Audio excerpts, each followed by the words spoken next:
Bonjour, je m'appelle Valentine, j'ai 11 ans et plus tard je serai médecin sans frontières.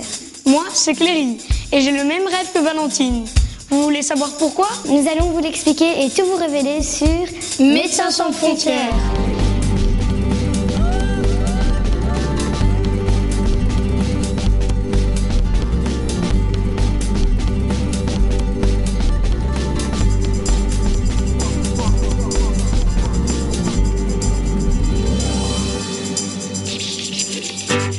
Ici en Belgique, dès qu'on a un petit ou gros bobo, on va chez le médecin et on peut recevoir très vite des soins.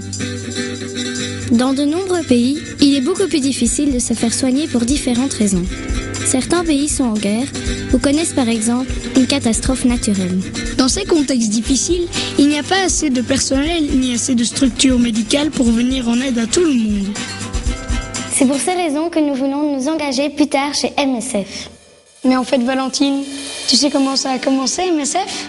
Évidemment, en 1970, des médecins et des journalistes français, révoltés contre cette situation, décident de créer Médecins sans frontières. Ils veulent apporter une aide médicale efficace aux populations en détresse et faire connaître via les médias les situations graves que vivent ces populations. Et tu sais qu'en 1980, une branche de MSF est créée en Belgique. Maintenant, MSF possède 19 bureaux partout dans le monde. Elle est présente dans plus de 60 pays et plus de 22 000 personnes travaillent pour MSF. Parmi eux, on compte plus de 80 nationalités. La majorité des employés sont engagés dans le pays où MSF intervient. On compte 10 employés nationaux pour un expatrié. En tout, 2500 expatriés travaillent partout dans le monde. Mais Cléry, c'est quoi exactement un expatrié ? Un expatrié, c'est par exemple un Belge qui décide d'aller travailler dans un autre pays. T'as qu'à aller rencontrer Thomas, il est médecin.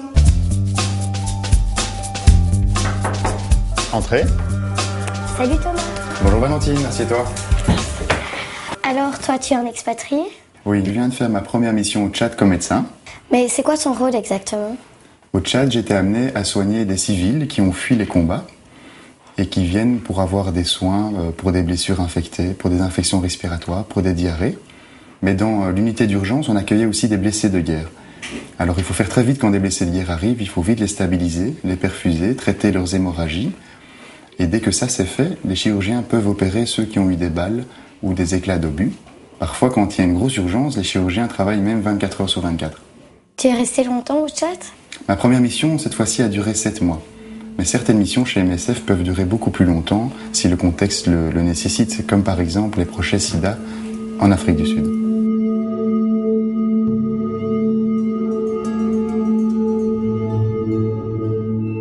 Au Tchad, c'était essentiellement m'occuper de gens qui avaient fui leur maison à cause des combats. Chez eux, il n'y a plus personne dans les maisons, il n'y a plus personne dans les hôpitaux ou dans les magasins. Ils sont obligés de partir.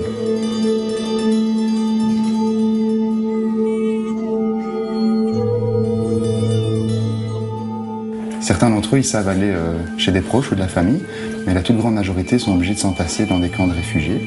Donc moi, je travaillais dans 2 camps de réfugiés de 25 000 personnes pour qui on s'occupait des soins médicaux essentiels. Parfois, si c'est nécessaire, MSF peut aussi apporter de l'eau potable, de la nourriture ou des abris.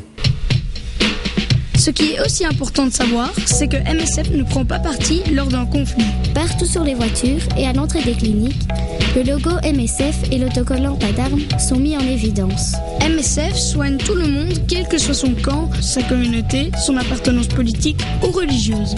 MSF est là pour soigner les victimes, c'est tout. Mais tu sais quoi, Valentine, moi je te propose d'aller voir Enzo qui travaille à l'unité d'urgence. C'est lui qui sait le mieux réagir en situation d'urgence. Tu as entendu Cléry ? Bien sûr, Valentine. D'ailleurs, je suis déjà en route. Bonjour Enzo. Salut Cléry. Je te dérange pas ? Pas du tout, assieds-toi. Bienvenue à l'unité d'urgence. Tu peux m'expliquer les différents types d'urgences ? Oui, bien sûr. On a 4 grandes situations différentes. Les conflits, les épidémies, les crises alimentaires et les catastrophes naturelles.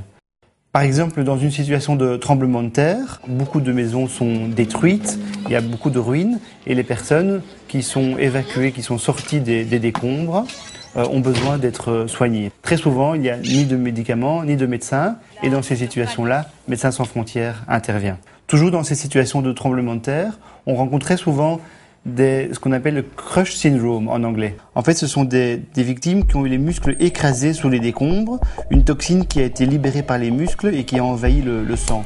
Nous, on doit éliminer cette toxine au plus vite et pour ce faire, on met les patients sous dialyse, c'est-à-dire que l'on nettoie le sang, sinon les personnes risquent de décéder. Très souvent, les victimes ont tout perdu. Ils ont perdu leur maison, ils n'ont également plus d'eau, il n'y a plus d'électricité.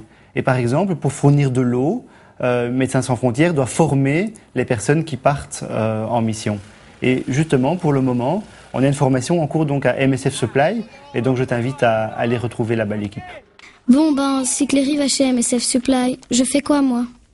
Explique-nous ce qu'est un Watson par exemple. Le Watson, comme on l'appelle chez MSF, est un mot inventé, créé à partir de 2 mots anglais, water et sanitary. Il veille à limiter les transmissions de maladies en améliorant les structures de distribution et d'évacuation d'eau. En somme, le Watson est un véritable chasseur de microbes. Regardez, un groupe de Watson qui suit les cours comme à l'école. Mais chut, venez avec moi, on va intégrer l'équipe.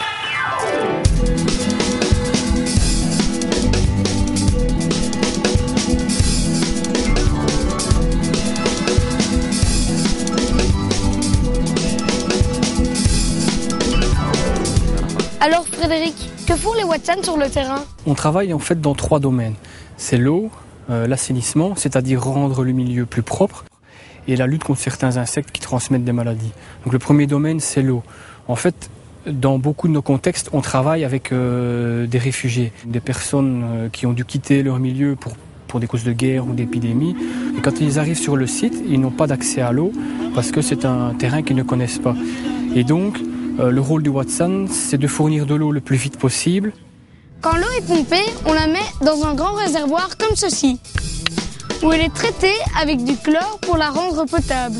Ensuite, elle est acheminée par ces tuyaux jusqu'au robinet pour après la distribuer aux gens.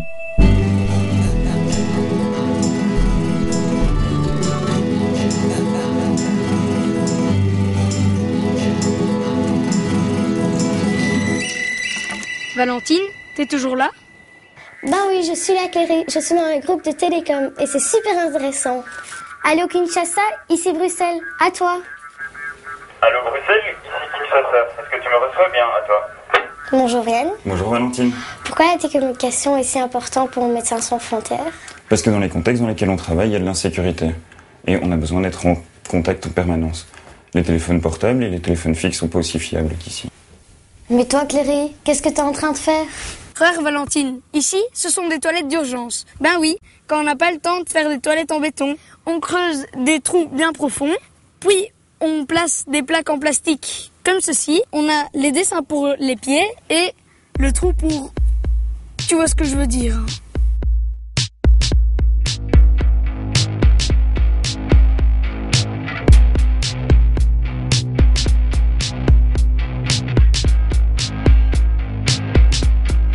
Et pour finir, la porte. Mais, qu'est-ce que tu fais ? C'était pour moi la mécanique. Pourquoi ce serait pour toi ? Moi aussi ça m'intéresse la mécanique. Ici par exemple, Chris est en train d'expliquer aux autres MSF comment changer une roue.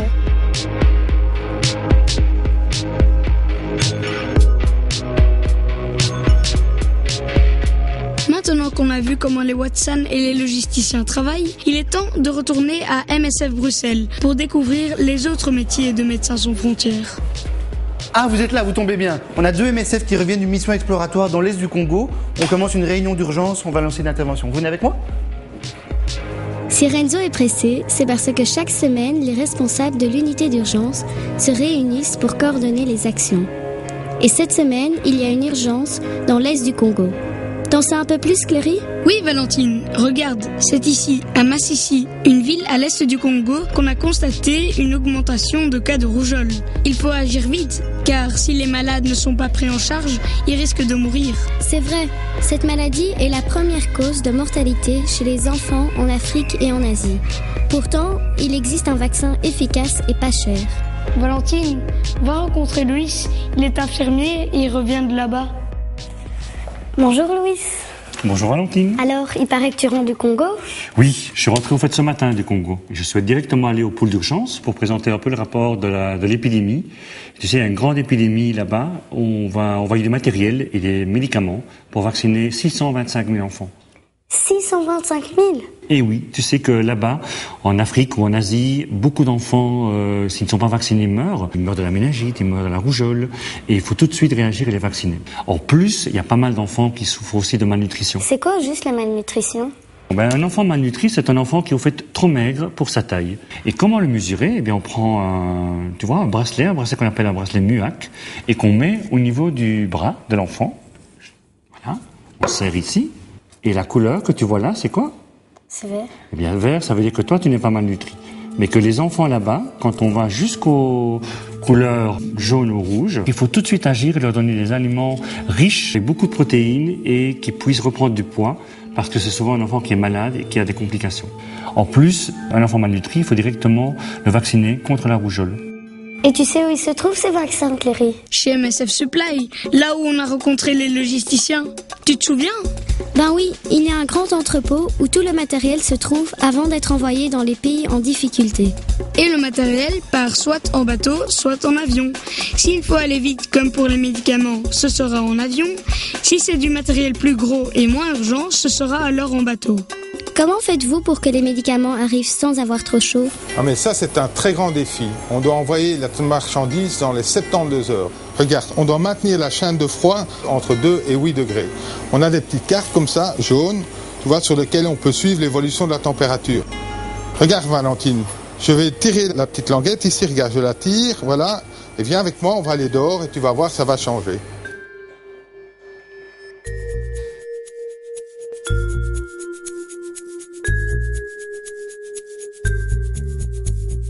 Bon, les vaccins pour le Congo sont prêts. Ouf, on sera dans les temps. Oui, j'espère bien. Mais tu sais, Cléry, quand ils arrivent à l'aéroport, le chemin n'est pas terminé.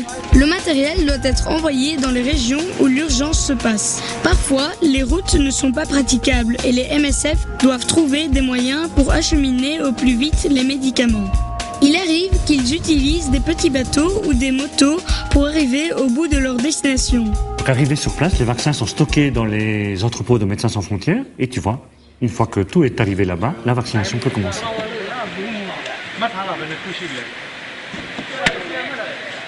Il y a beaucoup de problèmes en fait dans ces pays et justement l'aide médicale a du mal à s'organiser. Et donc Médecins sans frontières est présent là-bas pour aussi témoigner, parler de ce qui se passe. Et là je t'invite à voir Valérie qui va t'expliquer en plus en détail. Bonjour Valérie. Salut Cléry. Louise nous a dit que le témoignage est le deuxième rôle de MSF.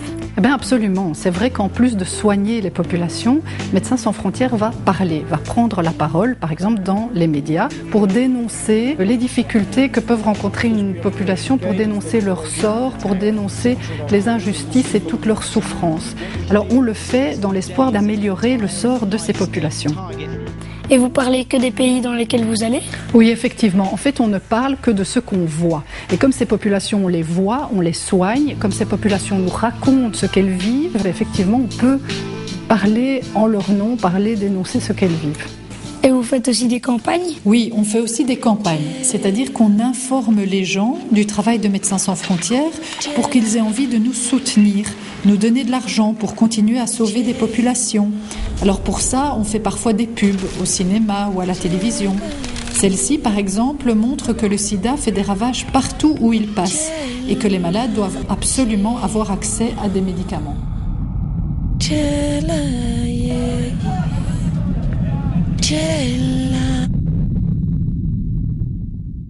Alors Cléry, maintenant que tu connais presque tous les métiers de Médecins sans frontières, tu sais ce que tu veux devenir? Oui, je veux devenir Watson. Et toi Valentine? Moi je me vois bien chirurgienne. Ah, chirurgienne. Ok coupé. C'est bien, c'est dans la boîte.